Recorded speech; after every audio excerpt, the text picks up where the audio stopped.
श्री स्वामी समर्थ. आज आपण ग्रामदेवतेचा मान-सन्मान याविषयी बोलणार आहोत. ग्रामदेवतेचा मान-सन्मान का करावा?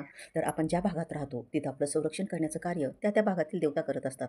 आपल्यावर येणारं संकट वेशीवरच थोपवून ठेवण्याचं कार्य त्या देवता करतात. म्हणून त्या देवतेला धन्यवाद म्हणून आपण त्यांचा मान-सन्मान करावा. आता मान-सन्मान कधी करावा? तर महिन्याच्या प्रत्येक अमावास्येला किंवा त्या देवतेच्या वारानुसार त्या देवतेचा मान-सन्मान करावा. जसे गणपतीचा मंगळवारी, देवीचा पण मंगळवारी किंवा शुक्रवारी, दत्तगुरूंचं मंदिर असेल तर गुरुवारी, महादेवाचं मंदिर असेल तर सोमवारी.